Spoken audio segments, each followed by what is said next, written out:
अस्सलाम वालेकुम बच्चों। आज जो हम मौजू ज़ेर बहस ला रहे हैं वो है रिसर्च कंप्लीट करने के बाद रिसर्च रिपोर्ट का लिखना।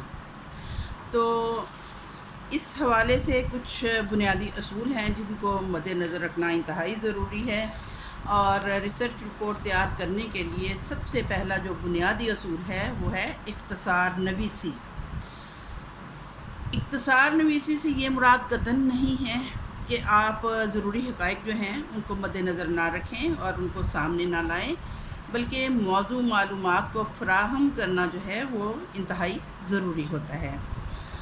मिसाल के तौर पर रियाज़ी और साइंस के मज़ामीन में जब रिसर्च की जाती है तो ये बहुत ही मुख्तसर इसकी रिपोर्ट तैयार की जाती है, लेकिन दूसरे मज़ामीन जो हैं उनमें रिसर्च रिपोर्ट में ये कोशिश की जाती है कि इसमें गैर ज़रूरी हक़ाइक़ को पेश किए बग़ैर इसमें इस तरह से अपनी रिपोर्ट तैयार की जाए कि मुतल्लका मवाद जो है उसमें ज़रूरी मवाद शामिल किया जाए ताकि इसमें कोई भी गैर ज़रूरी मवाद शामिल ना हो सके।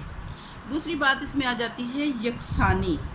ये इंतहाई ज़रूरी है कि तमाम रिपोर्ट में यकसानी इख्तियार की जाए, यानी यकसा अंदाज़ इख्तियार किया जाए। हर इदारे का रिपोर्ट लिखने का अपना एक तरीक़ाकार होता है। हर यूनिवर्सिटी जो है वो रिपोर्ट लिखने के लिए अपना मैनुअल देती है और इस मैनुअल को मद्देनज़र रखते हुए रिपोर्ट तैयार करना बहुत ज़रूरी होता है।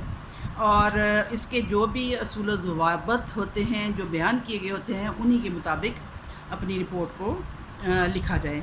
और यकसानियत से ये भी मुराद है कि सारी रिपोर्ट में ऐसा ज़ुबान व बयान का अंदाज़ इख्तियार किया जाए जो कि सबके लिए समझना आसान हो। अगर कोई एक इस्तिलाह जो है वो पहले बाब में एक मफ़हूम बयान कर रही है तो इसी मफ़हूम को मद्देनज़र रखते हुए इस इस्तिलाह को आइंदा अबवाब में भी शामिल किया जा सकता है।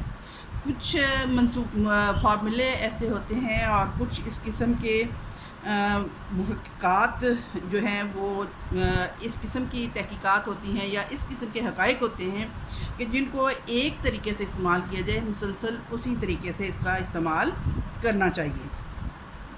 तीसरी बात इसमें ये आ जाती है कि वज़ाहत। अच्छी रिपोर्ट की एक बेहतरीन ख़ुसूसियत ये भी है कि इसकी जो इबारत है वो गैर मुबहम हो, यानी उसमें अबहाम ना पाया जाए। ये ना हो कि पढ़ने वाला जो है वो उसको समझने से कासिर हो। कुछ इस्तिलाहात ऐसी होती हैं जो किसी ख़ास सब्जेक्ट से रिलेटेड होती हैं, तो ऐसी इस्तिलाहात जो हैं उनको वाज़े कर देना ज़रूरी होता है। ये ना हो कि पढ़ने वाला समझ ही ना पाए कि आप इस इस्तिलाह को किन मानों में इस्तेमाल कर रहे हैं। और इस तरह से जो कोई भी इस रिपोर्ट को पढ़े उसके ज़हन में इस इस्तिलाह का वही मानी वाज़े हो जो कि आप बयान करना चाह रहे हैं। फिर यह है कि इसमें धीमापन होना चाहिए। तहकीकी रिपोर्ट का एक सबसे बेहतरीन जो है कह सकते हैं स्टाइल कि इसको हम ना अफसाने की सूरत में लिख सकते हैं या ना नावल की सूरत में लिख सकते हैं। ना ही इसमें इतना जोश व जज्बा हो कि पढ़ने वाला इसके हक़ाइक़ को मद्देनज़र रखने की बजाय ऐसे जोश का शिकार हो जाए कि वो बात को समझ ही ना पाए। तो इसलिए जज्बात में लाना मकसद नहीं होता किसी तहकीकी रिपोर्ट का मकसद, बल्कि इसमें मफ़हूम, मानी व मफ़हूम को अच्छे तरीके से और धीमे अंदाज से समझाना ज़रूरी होता है। नाराबाजी करना तो मकसद नहीं होता रिसर्च का।